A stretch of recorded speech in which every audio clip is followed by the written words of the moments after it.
Hi friends, welcome to Lakshmi Max. RRB NTPC undergraduate 15 June 2026 shift 1, 2, 3ல கேட்ட GK question discuss பண்ண போறோம்.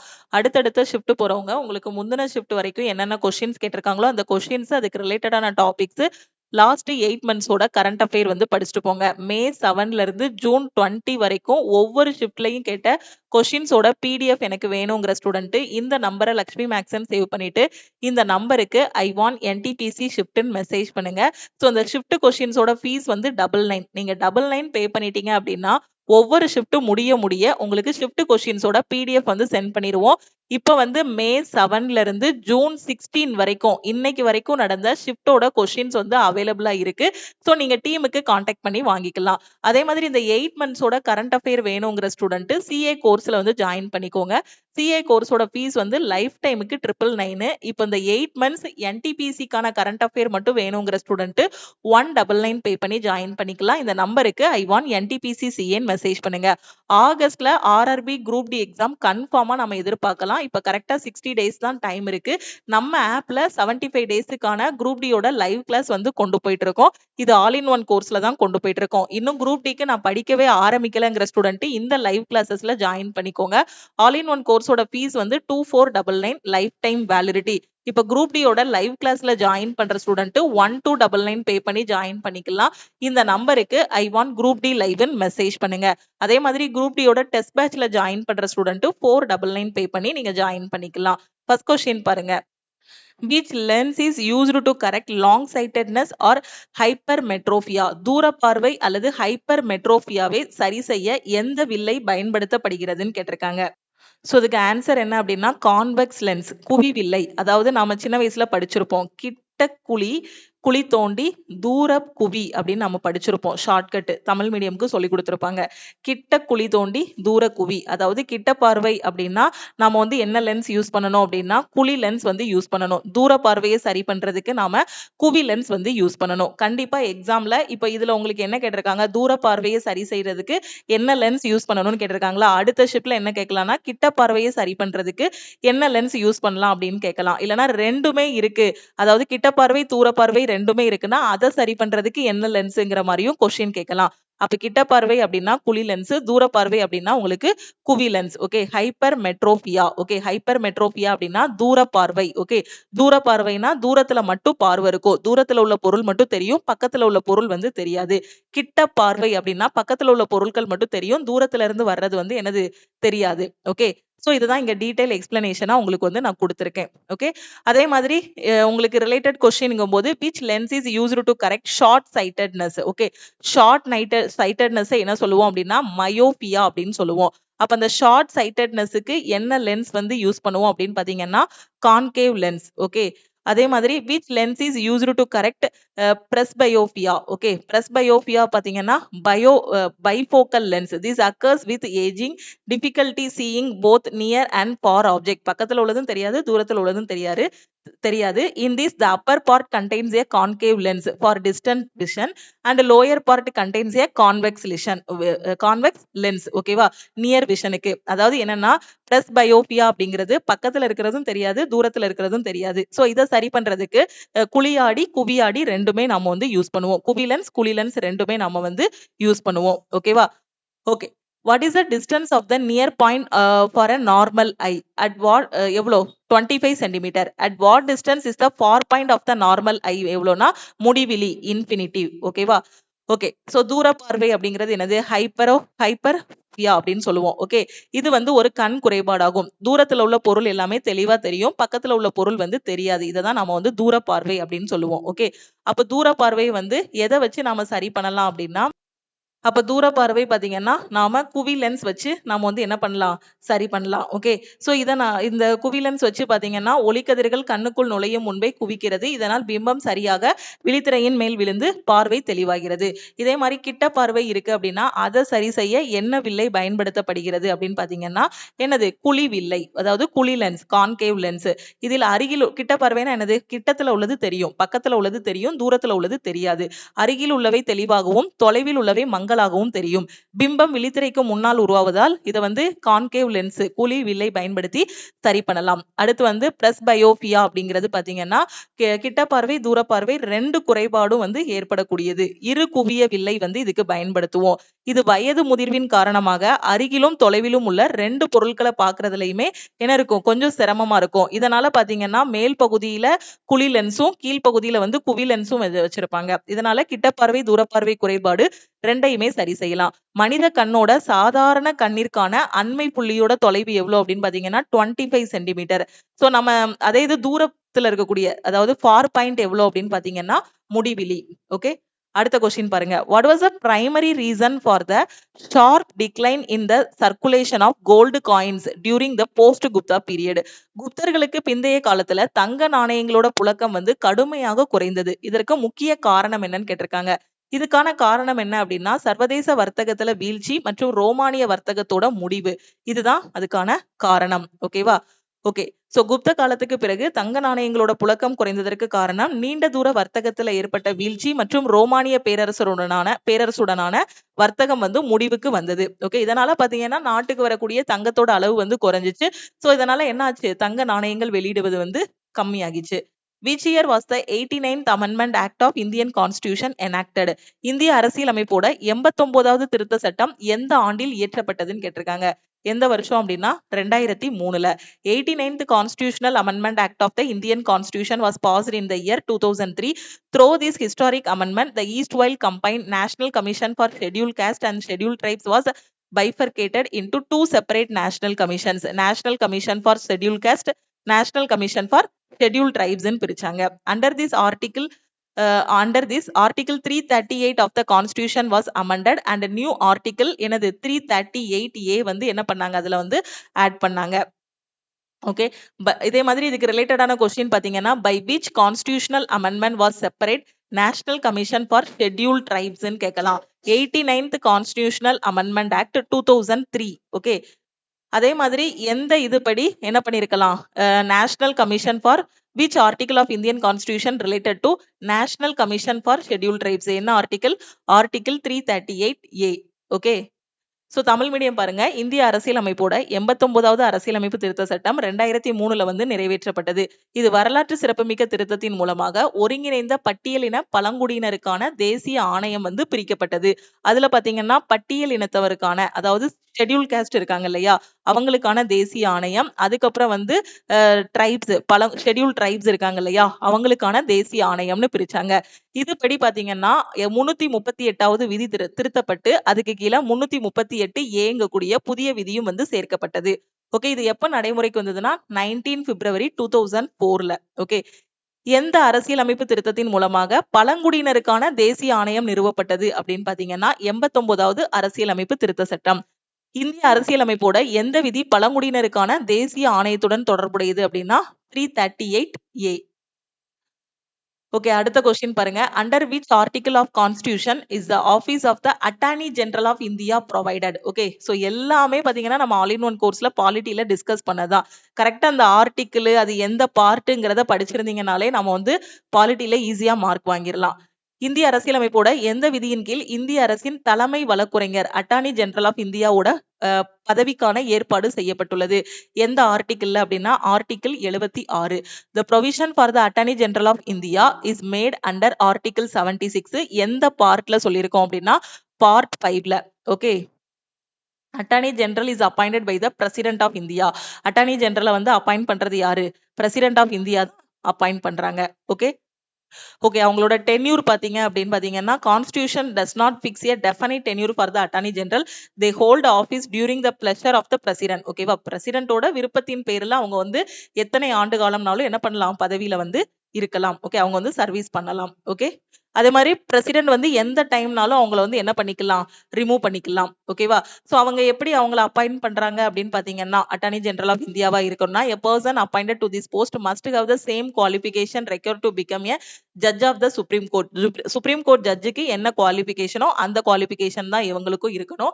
அதே மாதிரி அவங்க வந்து சிட்டிசன் ஆஃப் இந்தியாவா இருக்கணும். ஓகேவா? அதே மாதிரி அவங்க வந்து ஹைகோர்ட்ல வந்து 5 வருஷம் ஜட்ஜா இருந்திருக்கணும். ஓகே. அப்படி இல்லைன்னா advocate of a high court of 10 years, 10 வருஷம் ஹைகோர்ட்ல வந்து அவங்க அட்வொகேட்டா இருந்திருக்கணும். இல்லைன்னா ஹைகோர்ட்ல 5 வருஷம் வந்து அவங்க ஜட்ஜா இருந்திருக்கணும். அப்படி இருந்தாங்கன்னா பிரசிடென்ட் வந்து அட்டார்னி ஜெனரல் ஆஃப் இந்தியா வந்து அப்பாயிண்ட் பண்ணுவாங்க. ஓகே. ஓகே. இப்ப இதுக்கு ரிலேட்டடான கொஸ்டின் பாத்தீங்கன்னா, இந்த ரிலேட்டடான கொஸ்டின்ஸ் எல்லாமே இந்த பிடிஎஃப்ல இருக்கு. ஓகேவா? ஏன்னா நம்ம 3 ஷிஃப்ட்டோட கொஸ்டின்ஸ் வந்து டிஸ்கஸ் பண்ணணும். இந்த பிடிஎஃப்ல வந்து ரிலேட்டடான கொஸ்டின்ஸ் எல்லாமே குடுத்திருக்கேன். அடுத்தடுத்த ஷிஃப்ட்டுக்கு உங்களுக்கு ரொம்பவே யூஸ்ஃபுல்லா இருக்கும். சோ இந்த பிடிஎஃப்ல நீங்க வந்து படிச்சுக்கோங்க. Which other legal officer is appointed to assist the attorney general of general for India. So யாரு? Solicitor general of India. Okay. Who was the first attorney general of India? இதெல்லாம் கேட்கலாம் ரிலேட்டடான கொஸ்டின். ஓகே. ஃபர்ஸ்ட் அட்டார்னி ஜெனரல் யாரு அப்படின்னு பாத்தீங்கன்னா Setalvad. Okay. இந்திய அரசியலமைப்போட பகுதி 5 ஆர்டிகிள் 76ல அட்டார்னி ஜெனரல் ஆஃப் இந்தியா அரசின் தலைமை வழக்குரைஞர் பதவிக்கான இதை வந்து சொல்லியிருக்கோம். இந்த அட்டார்னி ஜெனரல் ஆஃப் இந்தியாவை அப்பாயிண்ட் பண்றது யாரு அப்படின்னு பாத்தீங்கன்னா யாரு? பிரசிடென்ட், குடியரசுத் தலைவர் வந்து அப்பாயிண்ட் பண்றாங்க. இவங்களுக்குன்னு ஒரு பதவி காலம் அப்படிங்கிற மாதிரி எதுவும் கிடையாது. சோ குடியரசுத் தலைவரோட ஆணையின் பேர்ல இவங்க வந்து பதவியில இருப்பாங்க. ஓகேவா? அதே மாதிரி இவங்களுக்கான தகுதிகள் பாத்தீங்கன்னா இவங்க ஹைகோர்ட்ல வந்து 10 வருஷம் யாரு ஹைகோர்ட்ல வந்து 10 வருஷம் வழக்கறிஞரா இருக்கணும். அப்படி இல்லைன்னா 5 வருஷம் அவங்க வந்து எப்படி இருந்திருக்கணும்? ஜட்ஜா வந்து இருந்திருக்கணும். ஓகே. சோ அப்படி இருந்தாங்கன்னா இவங்களை வந்து அப்பாயிண்ட் பண்ணுவாங்க. ஓகே. ஓகே. அதுக்கு ரிலேட்டடான கொஸ்டின் வந்து இதுல குடுத்திருக்கேன். சோ அந்த ரிலேட்டடான கொஸ்டின்ஸ் வந்து இந்த பிடிஎஃப்ல படிங்க. Which article of Indian Constitution empowers the High Court to exercise control over subordinate courts? கீழ்நிலை நீதிமன்றங்கள், மாவட்ட நீதிமன்றம் மற்றும் கீழ்நிலை நீதிமன்றங்கள் மீது உயர் நீதிமன்றங்களுக்கு கட்டுப்பாட்டு அதிகாரத்தை வழங்கும் இந்திய அரசியலமைப்போட விதி எது? Okay.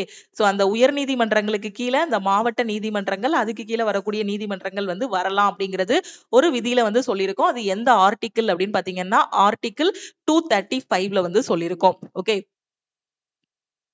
Chapter 6 of Part 6 of Indian Constitution describe administrative and organizational structure of subordinate courts. Article 235ல பாத்தீங்க அப்படின்னா the High Court is empowered to exercise administrative control over all subordinate courts falling within its territorial jurisdiction. ஓகேவா? Okay. இப்ப இதுக்கு ரிலேட்டடான question பாத்தீங்கன்னா which article does the High Court have the power of intendants over all subordinate courts and tribunals within its jurisdiction. Okay. So இதுல என்ன சொல்லியிருக்காங்க? So இந்த article 227ல பாத்தீங்க அப்படின்னா ஹைகோர்ட்டுக்கு பாத்தீங்கன்னா அதுக்கு கீழே இருக்கக்கூடிய கோர்ட்டை வந்து என்ன பண்ணிக்கலாம்னா சூப்பர் இன்டெண்டன்ஸ் வந்து பண்ணிக்கலாம். அதாவது மேற்பார்வையிடுதல். ஓகே. ஒரு சூப்பர்வைசர் மாதிரி பண்றது வந்து என்னதுன்னா ஆர்டிகிள் 227. அப்ப ஆர்டிகிள் 235 பார்த்தோம். அப்ப அதுலயும் பாத்தீங்கன்னா ஹைகோர்ட்டுக்கு கீழே தான் இந்த கோர்ட் எல்லாமே வரும்னு சொல்லியிருந்தீங்க. அப்ப அது என்ன அப்படின்னு பாத்தீங்கன்னா இது வந்து administrative control. Okay. Administrative control அப்படின்னா என்னன்னா இந்த போஸ்டிங் போடுறது, அதுக்கப்புறம் அந்த ப்ரமோஷன் அது எல்லாமே எதுக்கு கீழ வந்துரும் அப்படின்னு பாத்தீங்கன்னா இந்த அட்மினிஸ்ட்ரேட்டிவ் கண்ட்ரோல் ஆர்டிகிள் 235 கீழ வந்துரும். இந்த மேற்பார்வையிடுதல். ஓகே. அவங்க எப்படி எல்லாம் பண்றாங்க அப்படிங்கறத வந்து ஒரு சூப்பர் இன்டெண்டன்ஸ், தமிழ்ல சொல்ல போனா மேற்பார்வையிடுதல், அது எல்லாமே எதுல வந்துரும் அப்படின்னா ஆர்டிகிள் 227ல வந்துரும். ஓகே. சோ இது ரெண்டையும் நீங்க வந்து கன்ஃபியூஸ் பண்ணக்கூடாது. ஆர்டிகிள் 235 வேற, 227 வேற. ரெண்டுமே பாத்தீங்கன்னா ஹைகோர்ட்டுக்கு கீழ மத்த மாவட்ட நீதிமன்றங்கள் எல்லாமே வர்றதுதான். ஓகேவா? சோ அப்போ அந்த இது 235னா என்ன, 227னா என்னங்கிற டிஃபரன்ஸை நீங்க பார்த்து வச்சுக்கணும். சோ அதை கன்ஃபியூஸ் ஆகக்கூடாதுங்கிறதுக்காக தான் இந்த பிடிஎஃப்லயும் உங்களுக்கு டீடைலா நான் வந்து எக்ஸ்பிளைன் பண்ணியிருக்கேன். ஓகே. ஆர்டிகிள் 227, 235 பாருங்க. 227ங்கிறது பாத்தீங்கன்னா பவர் ஆஃப் இன்ஸ்பெக்ஷன். ஒரு சூப்பர்வைசர் மாதிரி இந்த இன்ஸ்பெக்ஷன் பண்றது, அந்த கீழ் நீதிமன்றங்கள் எல்லாமே கரெக்டா நடக்குதா அப்படிங்கறத இன்ஸ்பெக்ஷன் பண்றது ஆர்டிகிள் 227. ஓகே. அதே 235 பாத்தீங்கன்னா அட்மினிஸ்ட்ரேட்டிவ் கண்ட்ரோல், போஸ்டிங், ப்ரமோஷன் இது எல்லாமே. ஓகே.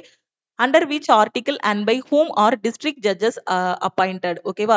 எந்த ஆர்டிகிள் படி டிஸ்ட்ரிக்ட் ஜட்ஜஸ் வந்து அப்பாயிண்ட் பண்றாங்க அப்படின்னா ஆர்டிகிள் 233 படி. யார் அப்பாயிண்ட் பண்றாங்க அப்படின்னு பாத்தீங்கன்னா கவர்னர் ஆஃப் த ஸ்டேட், அந்த ஸ்டேட்டோட governor. Under which article is the recruitment of judicial officers other than district judges conducted. So recruitment of judicial officers and district judges வந்து எந்த ஆர்டிகிள் படி வருவாங்க அப்படின்னு பார்த்தீங்கன்னா ஆர்டிகிள் 234. ஓகே, இந்திய அரசியலமைப்போட பகுதி 6 அத்தியாயம் 6 கீழ்நிலை நீதிமன்றங்களோட நிர்வாக மற்றும் நிறுவன கட்டமைப்பை வந்து விவரிக்கிறது. ஆர்டிகிள் 235ல உயர்நீதிமன்றத்துக்கு தன் பிராந்திய எல்லைக்கு உட்பட்ட அந்த உயர்நீதிமன்றத்தோட எல்லைக்கு உட்பட்ட அனைத்து கீழ்நிலை நீதிமன்றங்கள் மீதும் நிர்வாக கட்டுப்பாட்டை செலுத்தும் அதிகாரத்தை வழங்குகிறது. ஓகே, அதே மாதிரி இந்த 235க்கும் 237க்கும் உள்ள டிஃபரன்ஸை வந்து பார்த்துக்கோங்க. இதுல டீட்டெயிலா நான் வந்து கொடுத்துருக்கேன். ஓகேவா? ஸோ 227 அப்படிங்கிறது நீதித்துறை மற்றும் நிர்வாக ரீதியான கண்காணிப்பு. அதே மாதிரி 235ங்கிறது பாத்தீங்க அப்படின்னா இடமாற்றம், பதவி உயர்வு. ஓகே, அங்க இருக்கக்கூடிய அந்த அதிகாரிகளோட இடமாற்றம், பதவி உயர்வு பத்தி சொல்றது 235ல. ஓகே, ஓகே, எந்த விதியின் கீழ் உயர்நீதிமன்றத்துக்கு தன் அதிகார வரம்பிற்குட்பட்ட அனைத்து கீழ்நிலை நீதிமன்றங்கள் மற்றும் தீர்ப்பாயங்கள் மீது கண்காணிப்பு அதிகாரம் வழங்கப்பட்டுள்ளது? ஒரு சூப்பர்வைஸ் பண்றது எந்த இதுக்கு கீழே அப்படின்னு பாத்தீங்கன்னா ஆர்டிகிள் 227 கீழே. மாவட்ட நீதிபதிகள் வந்து எந்த ஆர்டிகிள் படி நியமிக்கப்படுறாங்க? யார் நியமிக்கிறாங்க அப்படின்னா மாநில ஆளுநர் வந்து மாவட்ட நீதிபதிகளை வந்து நியமிக்கிறாங்க. ஆர்டிகிள் 233 படி. மாவட்ட நீதிபதிகளை தவிர பிற நீதித்துறை அதிகாரிகள் ஓகே, சோ நியமனம் வந்து எந்த ஆர்டிகிள் படி வரும் அப்படின்னா ஆர்டிகிள் 234 படி. ஓகே, இது எல்லாமே ரிலேட்டடான கொஸ்டின் அடுத்த ஷிப்ட்ல எதிர்பார்க்கலாம். Which state emerged as the overall champion in the inaugural Khelo India water sports festival 2025? நம்ம சிஏ கோர்ஸ்ல டிஸ்கஸ் பண்ண கொஸ்டின் தான். Held at the iconic Dal lake in Srinagar. ஸ்ரீநகரோட புகழ்பெற்ற தால் ஏரியில நடந்த முதலாவது Khelo India water sports festival 2025ல வந்து ஒட்டுமொத்த சாம்பியனாக உருவெடுத்த மாநிலம் எது அப்படின்னா Madhya Pradesh. Khelo India calendar for the first time. Khelo India water sports festival 2025 வந்து 21 ஆகஸ்ட்ல இருந்து 23 ஆகஸ்ட் வரைக்கும் தால் லேக், ஸ்ரீநகர், ஜம்மு அண்ட் காஷ்மீர்ல வந்து நடந்துச்சு. இதுல வந்து மத்திய பிரதேஷ் வந்து மெடல் டேலியில வந்து டாப்ல இருக்காங்க. டோட்டலா 18 மெடல் வந்து வின் பண்ணிருக்காங்க. 10 கோல்டு, 3 சில்வர், 5 பிரான்ஸ் வந்து வின் பண்ணிருக்காங்க. ஓகேவா? அதே மாதிரி ஒடிஷா பாத்தீங்கன்னா 10 மெடல் வந்து வின் பண்ணிருக்காங்க. கேரளா வந்து 3rd பிளேஸ்ல இருக்காங்க. அவங்க 7 மெடல்ஸ் வந்து வின் பண்ணிருக்காங்க. ஓகே, ஜம்மு அண்ட் காஷ்மீர் தான் ஹோஸ்ட். ஓகே, இவங்க வந்து பாத்தீங்கன்னா எவ்வளோ வின் பண்ணிருக்காங்க அப்படின்னா 3 மெடல் வந்து வின் பண்ணிருக்காங்க. 7th பொசிஷன்ல இருக்காங்க. What is the official mascot of the Khelo India water sports festival 2025? அடுத்த ஷிப்ட்ல கேட்கலாம். Okay, Himalayan kingfisher. Who was the local athlete who won the first gold medal in the men's 1000 meter kayaking event at the first Khelo India water sports festival? யாரு அப்படின்னா மோக்சின் அலி. ஓகேவா? So இவர் player from Kashmir. He won the first historic gold medal of these games for the host state. Which state emerged as the overall champion of Khelo India youth games 2025? Okay, so எந்த state அப்படின்னா இந்த Khelo India youth கேம்ஸ்ல champion யாரு அப்படின்னு பாத்தீங்கன்னா Maharashtra. Okay, இப்போ நம்ம பார்த்துட்டு இருக்கிறது பாத்தீங்கன்னா இது என்ன கேம் வந்து நம்ம பார்த்துட்டு இருக்கோம்? வாட்டர் ஸ்போர்ட்ஸ் ஃபெஸ்டிவல் வந்து பார்த்துட்டு இருக்கோம். Khelo India water sports festival வந்து பார்த்துட்டு இருக்கோம். உங்களுக்கு அடுத்த ஷிப்ட்ல கேலோ இந்தியா யூத் கேம்ஸ் பத்தியும் கொஸ்டின் கேட்கலாம். அதுல யாரு டாப் அப்படின்னு பாத்தீங்கன்னா மகாராஷ்டிரா. எங்க நடந்துச்சு அப்படின்னு பாத்தீங்கன்னா இது பீகார்ல நடந்திருக்கு. Khelo India winter games 2025 organised in Ladakh and Gulmarg. Who topped the medal tally? Khelo India winter games 2025 இருக்கு. ஓகே, கேலோ இந்தியா வச்சு உங்களுக்கு இந்த மாதிரி கொஸ்டின் வரலாம். சோ இதுல யாரு டாப் அப்படின்னு பாத்தீங்கன்னா Indian army. Okay, so Khelo India water sports festival 2025 வந்து எங்க நடந்திருக்கு? ஜம்மு அண்ட் காஷ்மீர்ல இருக்கக்கூடிய ஸ்ரீநகர்ல உள்ள தால் ஏரியில நடந்துச்சு. இதுல டாப்ல இருக்கிறது யாரு அப்படின்னு பாத்தீங்கன்னா மத்திய பிரதேசம். 18 பதக்கங்கள் வந்து வின் பண்ணிருக்காங்க. செகண்ட் வந்து பாத்தீங்கன்னா ஒடிஷா. அதே மாதிரி Khelo India water sports festival 2025ஓட அதிகாரப்பூர்வ சின்னம் எதுன்னு கேட்கலாம். இமயமலை மீன்கொத்தி. முதலாவது Khelo India water sports festival ஆண்களுக்கான 1000 மீட்டர் கயாக்கிங் போட்டியில தங்கப்பதக்கத்தை வென்ற தடகள வீரர் யாரு அப்படின்னு பாத்தீங்கன்னா ஜம்மு காஷ்மீரை சேர்ந்த வீரர் மொக்சின் அலி. ஓகே, அதே மாதிரி பாத்தீங்கன்னா உங்களுக்கு கேலோ இந்தியா வச்சு இந்த கொஸ்டின்ஸ் கேட்கலாம். கேலோ இந்தியா யூத் கேம்ஸ் 2025 போட்டியில ஒட்டுமொத்த சாம்பியனாக வென்ற மாநிலம். Okay, Khelo India youth games இது எங்க நடந்துச்சுன்னா பீகார்ல. இதுல யாரு டாப் அப்படின்னா மகாராஷ்டிரா. அதே மாதிரி லடாக் மற்றும் குல்மார்க்ல நடந்த கேலோ இந்தியா குளிர்கால விளையாட்டுகள் 2025ல பதக்கப்பட்டியல்ல யாரு முதலிடம் அப்படின்னா இந்திய ராணுவம். ஓகே, இந்த மாதிரி ரிலேட்டடான கொஸ்டின்ஸ் வந்து அடுத்தடுத்த ஷிப்ட்ல உங்களுக்கு கேட்கலாம். நீங்க இந்த ஷிப்ட் கொஸ்டினுக்கு 99 பே பண்ணிட்டீங்க அப்படின்னா ஷிப்ட் கொஸ்டின்ஸும் இதுல கொடுத்துருவோம், ரிலேட்டடான கொஸ்டின்ஸும் கொடுத்துருவோம். Which historic document was introduced by Jawaharlal Nehru in the Constituent Assembly, which later became the core basis on the preamble of independent India's constitution? Jawaharlal நேருவால் அரசியல் நிர்ணய சபையில் அறிமுகப்படுத்தப்பட்டு பின்னாளில் சுதந்திர இந்தியாவின் அரசியல் அமைப்பின் முகவுரைக்கு முதன்மை அடிப்படையாக அமைந்த வரலாற்று சிறப்புமிக்க ஆவணம் எதுன்னு கேட்டிருக்காங்க. சோ எது அப்படின்னா அப்ஜெக்டிவ் ரெசல்யூஷன், குறிக்கோள் தீர்மானம் 1946. ஓகே. சோ இப்போ இதுக்கு ரிலேட்டடான கொஸ்டின் பாத்தீங்கன்னா, when was Jawaharlal Nehru's objective resolution officially adopted by the constituent assembly? எப்போ அப்படின்னா 22nd January 1947ல. Who was the chairman of the Nehru report of 1928 and was its main objective? Chairman was Motilal Nehru and the main objective was to achieve dominion status. Okay. From which country's constitution is the idea of we, the people of India, in the preamble of Indian constitution inspired? So எந்த கண்ட்ரில இருந்து இது எடுத்தோம் அப்படின்னு பாத்தீங்கன்னா opening phrase வந்து American கான்ஸ்டிடியூஷன்ல இருந்து நாம வந்து எடுத்திருக்கோம். ஓகேவா? அதே மாதிரி what did the famous jurist Palkhivala call the preamble of the constitution? Okay. So Palkhivala நம்ம அரசியலமைப்பு முகவுரை இருக்கு இல்லையா, பிரியம்பிள வந்து அவர் எப்படி சொன்னாரு அப்படின்னா ஐடி கார்டு ஆஃப் கான்ஸ்டிடியூஷன் அப்படின்னு சொன்னாரு. ஓகேவா? சோ இந்தியாவின் தற்போதைய முகவுரையின் முதன்மை அடிப்படை உண்மையில் குறிக்கோள் தீர்மானம் ஆகும். ஓகேவா? சோ இது டிசம்பர் 13, 1946ல பண்டித ஜவஹர்லால் நேருவால் அரசியல் நிர்ணய சபையில வந்து தாக்கல் செய்யப்பட்டது. ஓகே. ஜவஹர்லால் நேருவோட குறிக்கோள் தீர்மானம் அரசியல் நிர்ணய சபையில் எப்போது அதிகாரப்பூர்வமாக ஏற்றுக்கொள்ளப்பட்டது அப்படின்னா 22 ஜனவரி 1947ல. 1928 நேரு அறிக்கையின் தலைவர் மற்றும் அதன் முக்கிய நோக்கம் என்ன அப்படின்னா, அந்த நேரு அறிக்கையோட தலைவர் யாரு அப்படின்னா நேருவோட அப்பா யாரு, மோதிலால் நேரு. ஓகே. அதன் முக்கிய நோக்கம் டொமினியன் அந்தஸ்தை பெறுவதாகும். இந்திய அரசியல் அமைப்போட முகவுரையில உள்ள இந்திய மக்களாகிய நாம், வி த பீப்புள் ஆஃப் இந்தியாங்க கூடிய கருத்து எந்த நாட்டின் அரசியல் அமைப்பால் ஈர்க்கப்பட்டது அப்படின்னு பாத்தீங்கன்னா, சோ இது வந்து அமெரிக்க அரசியல் அமைப்பிலிருந்து எடுக்கப்பட்டது. அதே சமயம் முகவுரையில இருக்கக்கூடிய மொழிநடை அல்லது பாணி வந்து ஆஸ்திரேலிய அரசியல் அமைப்பின் தாக்கத்தை பெற்றுள்ளது. ஓகே. புகழ்பெற்ற சட்ட நிபுணர் பால்கிவாலா வந்து அரசியல் அமைப்போட முகவுரையை எப்படி சொல்றாரு அப்படின்னு பாத்தீங்கன்னா ஐடி கார்டு அப்படின்னு சொல்றாரு. அரசியல் அமைப்பின் ID card. Okay. Identity card.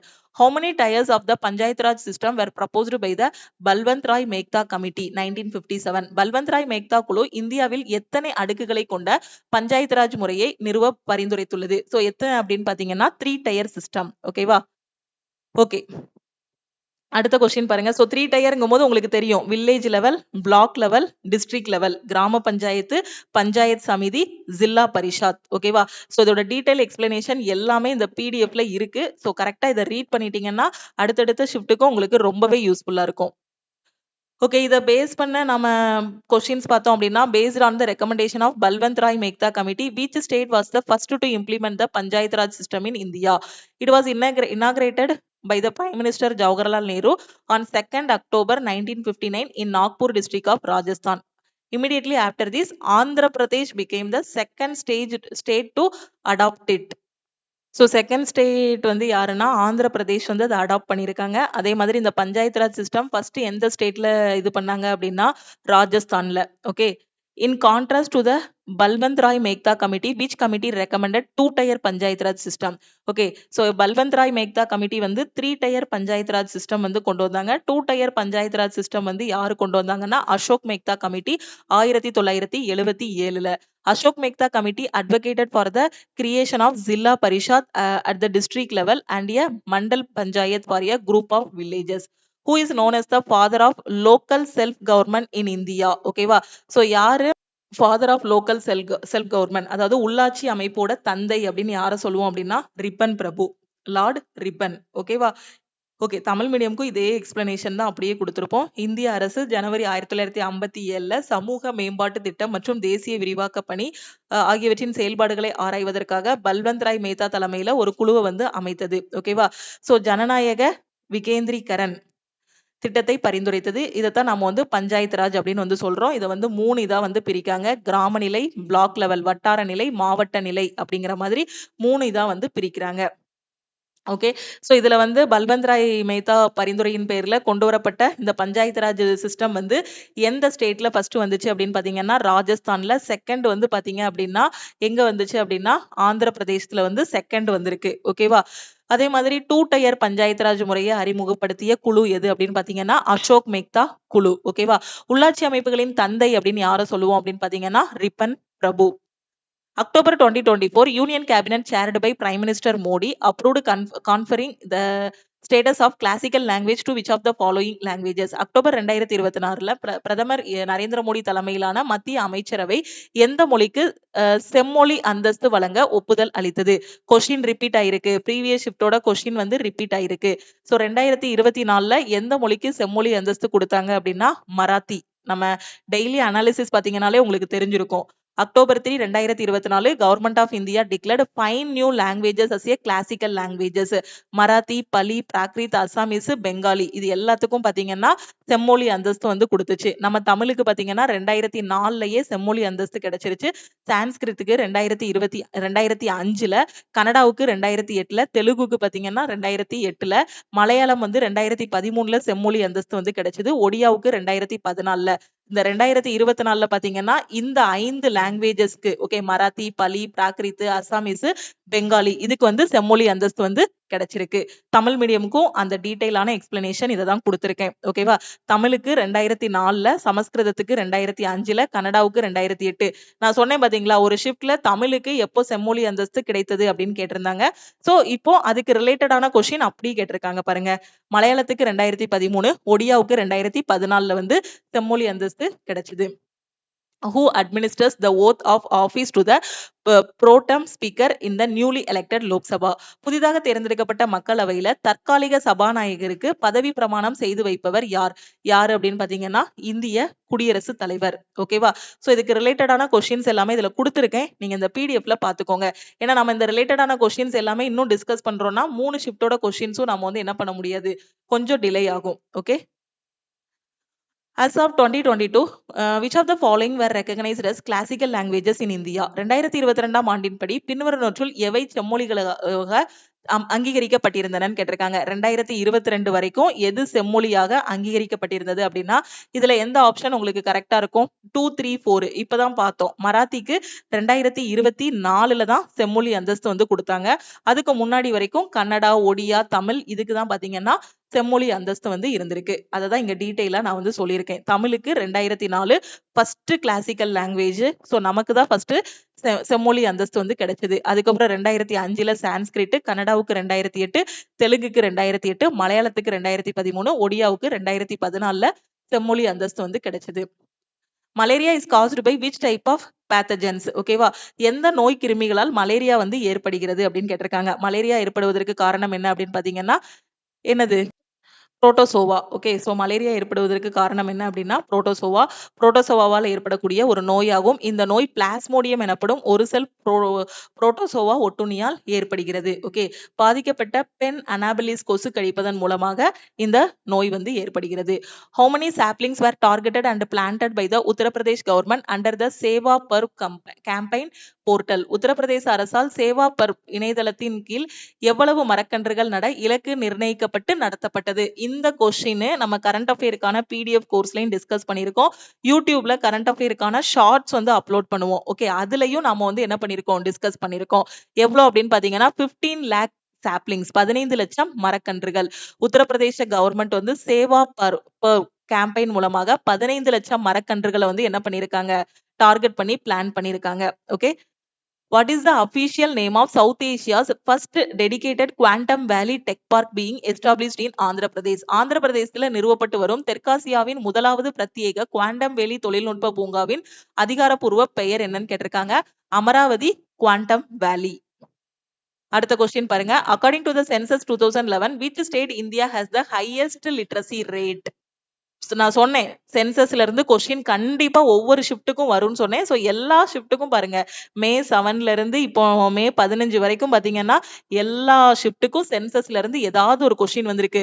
எந்த ஸ்டேட் அதிக மக்கள் தொகை கொண்டது, பாலின விகிதம் என்ன மாதிரி இருந்துச்சு, எது லோவஸ்ட் செக்ஸ் ரேஷியோ, எது ஹையஸ்ட் செக்ஸ் ரேஷியோன்னு கேட்டிருந்தாங்க. இப்ப வந்து லிட்ரஸி ரேட் அதிகமா இருந்த ஸ்டேட் எதுன்னு கேட்டிருக்காங்க. அது எல்லாருக்குமே தெரியும். எது? கேரளா. மக்கள் தொகை கணக்கெடுப்பு 2011 படி இந்தியாவில் மிக அதிக எழுத்தறிவு விகிதம் கொண்ட மாநிலம் எது அப்படின்னு பாத்தீங்கன்னா Kerala. Which edition of the Sustainable Development Report 2025 was released in June 2025? June 2025ல வெளியிடப்பட்ட நிலையான வளர்ச்சி அறிக்கை இன் பதிப்பு எதுன்னு கேட்டிருக்காங்க. சோ அதோட பதிப்பு எது அப்படின்னு பாத்தீங்கன்னா எத்தனாவது எடிஷன் அப்படின்னா 10வது edition. 10th edition of Sustainable Development Report 2025 officially released in June 2025. ஓகேவா, United nation sustainable development solution network தான் என்ன பண்றாங்க, இதை வந்து பப்ளிஷ் பண்றாங்க. Through which act was the separate electorate introduced in India, marking the beginning of communal representation. இந்தியாவில் வகுப்புவாத பிரதிநிதித்துவத்தின் தொடக்கமாக அமைந்த தனி தொகுதி முறை எந்த சட்டத்தின் மூலமாக அறிமுகப்படுத்தப்பட்டது? சோ எதன் மூலமாகனா இந்திய கவுன்சில் சட்டம் இல்லனா மொர்லின் மென்டோ சீர்திருத்தங்கள். ஓகே, மொர்லின் மென்ட்ரோ இல்லனா முர்லின் மென்ட்ரோன்னு இருக்கும், இல்லனா மார்லே மின்டோ. ஓகே, ஒவ்வொரு சோசியல் புக்லயும் ஒவ்வொரு மாதிரி கொடுத்திருப்பாங்க. மொர்லி மின்டோ சீர்திருத்தம். Where is the headquarters of the Southwestern Railway Zone of Indian Railways located? இந்திய ரயில்வேயோட தென்மேற்கு ரயில்வே மண்டலத்தின் தலைமையகம் எங்கே அமைந்துள்ளது? எங்க இருக்கு அப்படின்னு பாத்தீங்கன்னா ஹுப்ளி. அடுத்த கொஸ்டின் பாருங்க. சோ ஆல் 18 ரயில்வே ஜோன்ஸ் வந்து கொடுத்திருக்கோம். அதோட தலைமையகமும் உங்களுக்கு இதுல வந்து கொடுத்திருக்கோம். ஓகேவா, there are a total 18 railway zones in Indian Railways. ஓகேவா, these include 17 general railway zones, 1 metro railway zone. அது வந்து கொல்கத்தா. ஓகேவா, so central railway. Okay, so இது எல்லாமே பாத்துக்கோங்க. ஓகே, சோ அதோட ஹெட் குவார்டர்ஸ் எல்லாமே கரெக்டா பாத்துக்கோங்க. ஓகேவா, சோ இந்த பிடிஎஃப்ல இருக்கு.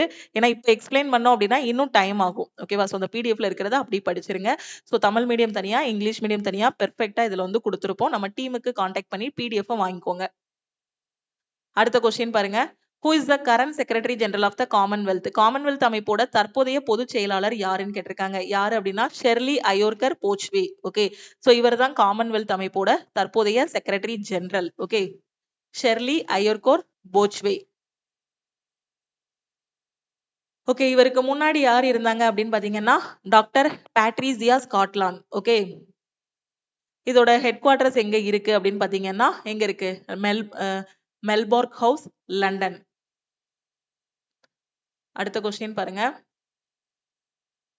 இதுல என்ன சொல்லியிருக்காங்க? Which characteristic of a computer allows it to perform task automatically according to instruction without any human intervention? எந்த மனித தலையீடும் இன்றி வழங்கப்பட்ட அறிவுறுத்தலின்படி கணினியை தானாக பணிகளை செய்ய அனுமதிக்கும் சிறப்பம்சம் எது? ஆட்டோமேட்டிக்காவே பண்றது. சோ ஆட்டோமேட்டிக் இல்லனா ஆட்டோமேஷன். ஓகேவா, சோ ஆட்டோமேட்டிக்காவே அதுவே எல்லா ப்ராசஸும் பண்றது. ஒரு ப்ரோக்ராம் இருக்குன்னா அதை ரன் பண்ணுறது, எக்ஸிக்யூட் பண்றது, இல்லனா கம்பைல் பண்றது, இந்த மாதிரி அந்த இன்ஸ்ட்ரக்ஷன் எதுவுமே நாம கொடுக்காம அதுவாவே பண்றது ஆட்டோமேட்டிக்கா பண்றதுன்னு அர்த்தம். Okay, Microsoft Word and Microsoft Excel are examples of which type of software? Microsoft Word, Excelங்கிறது எந்த வகையான சாஃப்ட்வேருக்கு எடுத்துக்காட்டுன்னு கேட்டிருக்காங்க. இது என்ன சாஃப்ட்வேர்? நமக்கான ஒரு அப்ளிகேஷன் சாஃப்ட்வேர் அப்படிதானே. சோ இது வந்து ஒரு அப்ளிகேஷன் சாஃப்ட்வேர் அப்படிதானே. வேர்ட்ல நமக்கு தேவையான டாக்குமெண்ட்டை நம்ம டைப் பண்ணிக்கலாம்.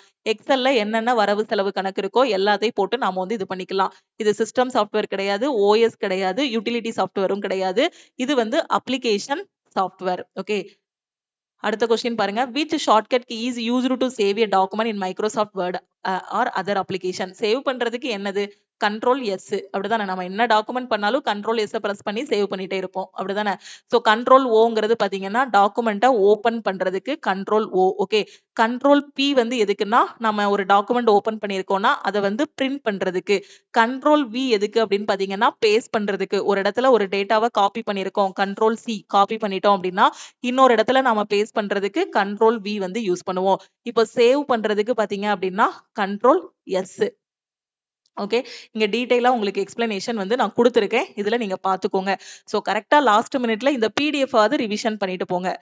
As the computer generation upgrade, what changes occur in the size and speed of computers? கணினி தலைமுறைகள் மேம்படும் போது கணினியின் அளவு மற்றும் வேகம் ஆகியவற்றில் ஏன் மாற்றங்கள் ஏற்படுகின்றனன்னு கேட்டிருக்காங்க. ஓகே, சோ எதுக்கு?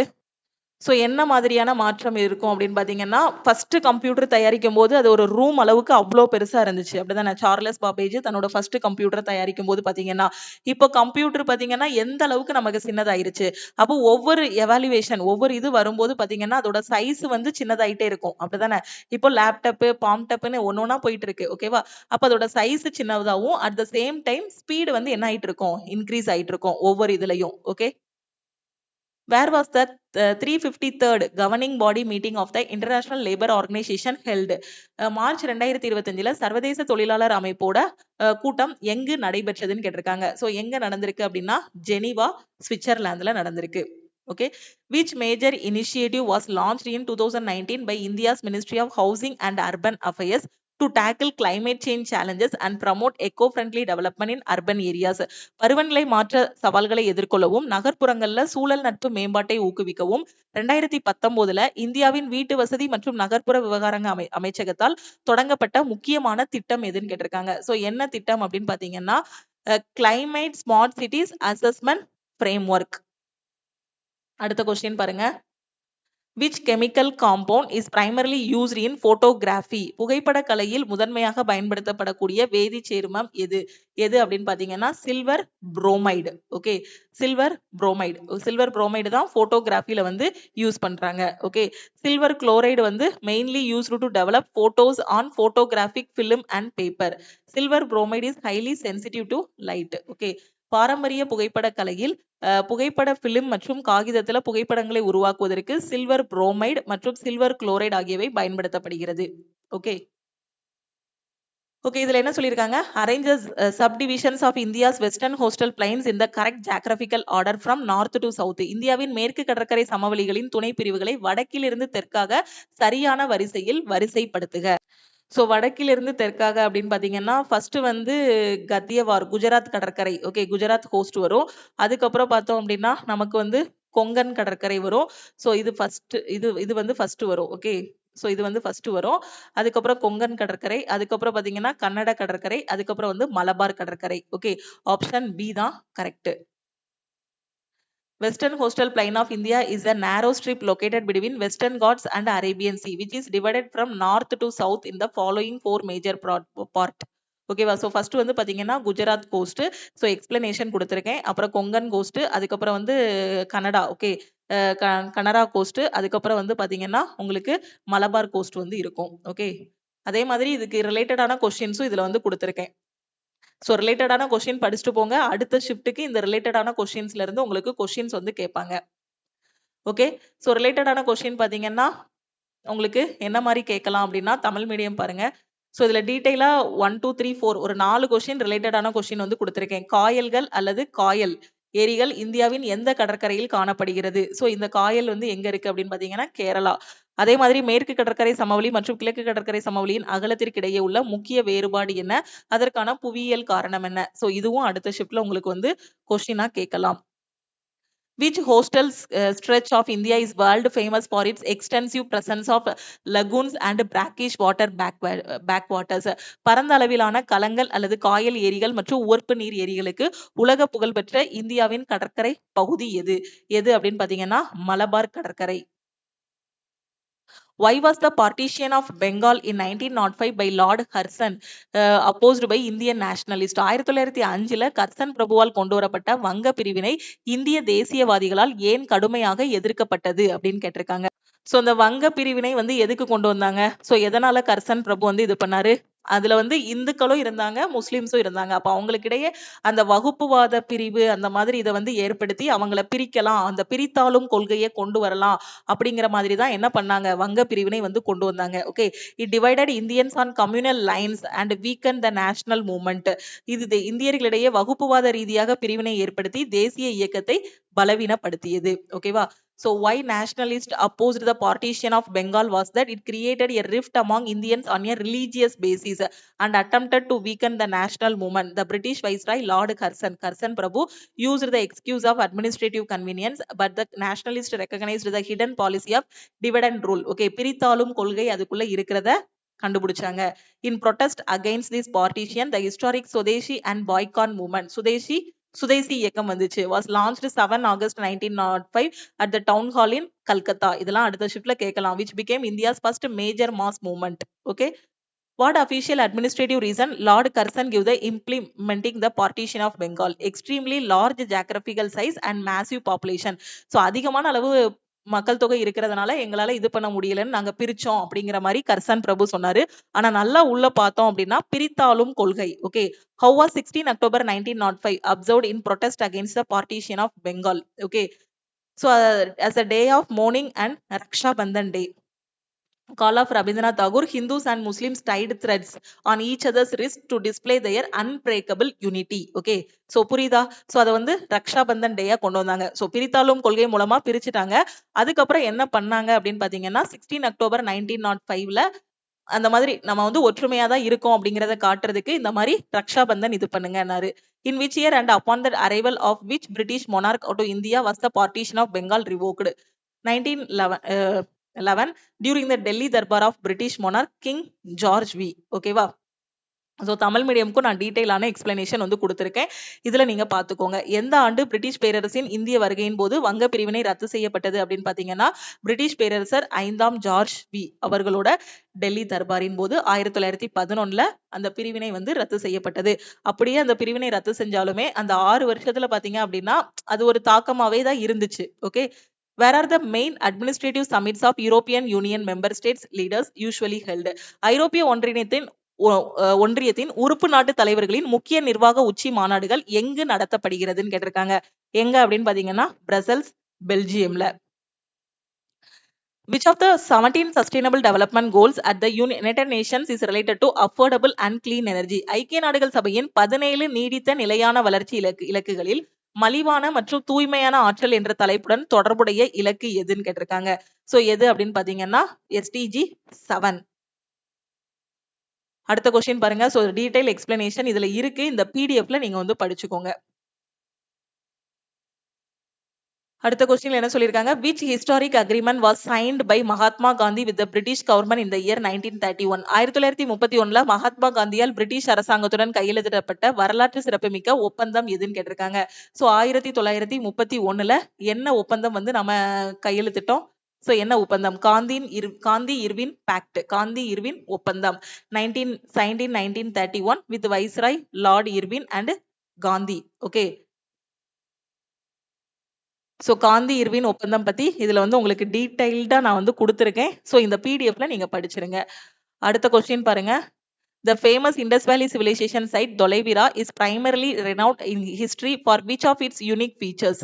சோ புகழ்பெற்ற சிந்து சமவெளி நாகரிக தலமான தொலைவிரா அதன் எந்த தனித்துவமான சிறப்பம்சத்திற்காக முக்கியமாக அறியப்படுகிறது? எதுக்காக அப்படின்னு பாத்தீங்கன்னா அதோட வாட்டர் மேனேஜ்மெண்ட், நீர் மேலாண்மை, நீர் சேமிப்பு மற்றும் வடிகால் அமைப்பு, advanced water management, reservoirs and drainage system. Okay. So இதுக்காக அறியப்படுவதுதான் தொலைவிரா. ஓகே. அடுத்த question. What was the primary objective of the fiscal responsibility and budget management, FRBM னு சொல்லுவோம். நிதி பொறுப்பு மற்றும் வரவு செலவு மேலாண்மை சட்டத்தோட முக்கியமான நோக்கம் என்ன? சோ இதோட நோக்கம் என்னன்னா to reduce fiscal deficit and ensure long term fiscal discipline, நிதி பற்றாக்குறையை குறைப்பது, நீண்ட கால நிதி ஒழுக்கத்தை உறுதி செய்வது. October 2025, Coal India Limited signed MOU with which IIT to establish Center for Sustainable Energy. October 2025ல கோல் இந்தியா லிமிடெட் நிறுவனம் எந்த ஐஐடியுடன் இணைந்து நீடித்த நிலையான ஆற்றலுக்கான மையம் அமைப்பதற்கான ஒப்பந்தத்தில் கையெழுத்திட்டது? ஐஐடி மெட்ராஸ் கூட. Pradhan Mantri Gram Sadak Yojana is primarily launched for the development of which of the following? Pradhan Mantri Gram Sadak Yojana திட்டம் பின்வருவனவற்றுள் எதன் மேம்பாட்டிற்காக தொடங்கப்பட்டதுன்னு கேட்டிருக்காங்க. சோ எதுக்காக இது தொடங்குனாங்க? இந்த கொஸ்டின் ப்ரீவியஸ் ஷிப்ட்ல கேட்டதுதான். சாலை இணைப்பு இல்லாத கிராமப்புற குடியிருப்புகளுக்கு அனைத்து காலநிலைகளுக்கும் ஏற்ற சாலை இணைப்பை வழங்குதல், rural roads for all weather connectivity to unconnected habitation. இதுதான் இதோட முக்கியமான நோக்கம். Small and tiny stone tools known as microliths were predominantly used during which of the following periods? நுண்கற் கருவிகள் என்று அழைக்கப்படும் சிறிய மற்றும் மிக நுண்ணிய கருவிகள் பின்வரும் எந்த காலத்தில் பயன்படுத்தப்பட்டன? சோ எதுல அப்படின்னு பாத்தீங்கன்னா இடைக்கற்காலத்துல வந்து பயன்படுத்தி இருக்காங்க. Which of the following groups of places have archaeological evidences of the Sangam age been discovered? எந்த இடங்களின் குழுக்களிலிருந்து சங்க காலத்தின் தொல்பொருள் சான்றுகள் கண்டறியப்பட்டுள்ளனன்னு கேட்டிருக்காங்க. சோ எதுல இருந்து அப்படின்னு பாத்தீங்கன்னா கீழடி, கொடுமணல், அரிக்கமேடு. ஓகே. இப்போ ரிலேட்டடான கொஸ்டின் பார்த்தோம் அப்படின்னா what's of growth after economic reforms of 1991? 1991ஆம் ஆண்டின் பொருளாதார சீர்திருத்தங்களுக்கு பிறகு எவற்றில் வளர்ச்சி காணப்பட்டது? இது அடுத்த ஷிப்ட்ல நமக்கு வந்து கேட்கலாம். ஓகே. பொருளாதார சீர்திருத்தங்களுக்கு பிறகு இந்தியாவோட மொத்த உள்நாட்டு உற்பத்தி வளர்ச்சி விகிதம், அந்நிய நேரடி ஃபாரின் டைரக்ட் இன்வெஸ்ட்மெண்ட், அந்நிய நேரடி முதலீடு வரத்து, அந்நிய செலாவணி இருப்பு ஃபாரின் எக்ஸ்சேஞ்ச் ரிசர்வ்ஸ் ஆகியவற்றில் மிகப்பெரிய வளர்ச்சி காணப்பட்டது. ஓகே. இதுதான் பாத்தீங்க அப்படின்னா ஷிஃப்ட் 1ல கேட்ட கொஸ்டின்ஸ். ஓகே. 15 ஜூன் ஷிஃப்ட் 1ல கேட்ட கொஸ்டின்ஸ் இதுக்கே நமக்கு 45 மினிட்ஸ் கிட்ட ஆகிருச்சு. ஸோ ஷிஃப்ட் 2 அண்ட் 3ல கேட்ட கொஸ்டின்ஸ் எல்லாத்தையும் நாம வந்து அடுத்த கிளாஸ்ல டிஸ்கஸ் பண்ணலாம். ஸோ இந்த அனாலிசிஸ் வீடியோஸ் எல்லாமே உங்களுக்கு ரொம்பவே ஹெல்ப்ஃபுல்லா இருக்கும். ஸோ ப்ரீவியஸ் ஷிஃப்ட்ல கேட்ட கொஸ்டின்ஸ் சிலது அப்படியே ரிப்பீட் ஆகுது. அதே மாதிரி பாத்தீங்கன்னா அதுக்கு ரிலேட்டடான கொஸ்டின்ஸும் உங்களுக்கு நிறையவே ரிப்பீட் ஆகிருக்கு. அதனால மே 7ல இருந்து உங்களோட முந்தின ஷிஃப்ட் வரைக்கும் என்னென்ன ஷிஃப்ட் முடிஞ்சிருக்கோ எல்லாத்துலயும் கேட்ட கொஸ்டின்ஸ் அதுக்கு ரிலேட்டடான கொஸ்டின்ஸ் படிச்சுட்டு போங்க. லாஸ்ட் 8 மந்த்ஸோட கரண்ட் அஃபேர் படிச்சுட்டு போனீங்க அப்படின்னா கண்டிப்பா யூஜி எக்ஸாம் உங்களுக்கு ஈஸியா இருக்கும். இந்த ஷிஃப்ட் கொஸ்டின்ஸோட பிடிஎஃப் இதுக்கு ரிலேட்டடான கொஸ்டின்ஸோட பிடிஎஃப் எல்லாமே எனக்கு வேணுங்கிற ஸ்டூடெண்ட் நான் கிளாஸோட ஸ்டார்டிங்ல சொன்ன மாதிரி இந்த நம்பரை லக்ஷ்மி மேக்ஸ்ன்னு சேவ் பண்ணிட்டு இந்த நம்பருக்கு ஐ வாண்ட் என்டிபிசி ஷிஃப்ட் அப்படின்னு மெசேஜ் பண்ணுங்க. இதோட ஃபீஸ் வந்து பாத்தீங்கன்னா 999 தான். ஓகேவா? ஸோ மே 7ல இருந்து உங்களுக்கு முந்தின ஷிஃப்ட் வரைக்கும் அதாவது ஜூன் 20ஆம் தேதி வரைக்குமே நாங்க வந்து பிடிஎஃப் வந்து ப்ரொவைட் பண்ணிடுவோம். அந்த ஷிஃப்டோட கொஸ்டின்ஸ் அதுக்கு ரிலேட்டடான கொஸ்டின்ஸ்னு எல்லாமே உங்களுக்கு வந்து ப்ரொவைட் பண்ணிடுவோம். அதே மாதிரி 8 மாசத்தோட கரண்ட் அஃபேர் வேணுங்கிற ஸ்டூடெண்ட் 199 மட்டும் பே பண்ணி ஜாயின் பண்ணிக்கோங்க. குரூப் டி எக்ஸாமுக்கு அசால்ட்டா இருக்காதீங்க. ஆகஸ்ட்ல கன்ஃபார்மா குரூப் டி எக்ஸாம் இருக்கும். 75 டேஸுக்கான வெறித்தனமான லைவ் கிளாஸஸ் வந்து கொண்டு போயிட்டு இருக்கோம். ஓகேவா? ஸோ இப்போ நம்ம ஆல் இன் ஒன் கோர்ஸ்ல தான் லைவ் கிளாஸ் வந்து கொண்டு போயிட்டு இருக்கோம். ஆல் இன் ஒன் கோர்ஸோட ஃபீஸ் பாத்தீங்க அப்படின்னா 2499. ஓகேவா? ஸோ இப்போ குரூப் டியோட லைவ் கிளாஸுக்கு ஜாயின் பண்ற ஸ்டூடெண்ட் 1299 மட்டும் பே பண்ணி ஜாயின் பண்ணிக்கோங்க. இந்த நம்பருக்கு ஐ வாண்ட் குரூப் டி லைவ்னு மெசேஜ் பண்ணுங்க. குரூப் டிக்கு டெஸ்ட் பேட்ச் வேணுங்கிற ஸ்டூடெண்ட் 499 பே பண்ணி நீங்க வந்து டெஸ்ட் பேட்ச்லயும் ஜாயின் பண்ணிக்கலாம். இந்த நம்பருக்கு ஐ வாண்ட் குரூப் டி டெஸ்ட்னு மெசேஜ் பண்ணுங்க. லக்ஷ்மி மேக்ஸோட டெலிகிராம் சேனல் அண்ட் குரூப்லயும் ஜாயின் பண்ணிக்கோங்க. இன்ஸ்டாகிராம்லயும் லக்ஷ்மி மேக்ஸை ஃபாலோ பண்ணிக்கோங்க. தேங்க்யூ.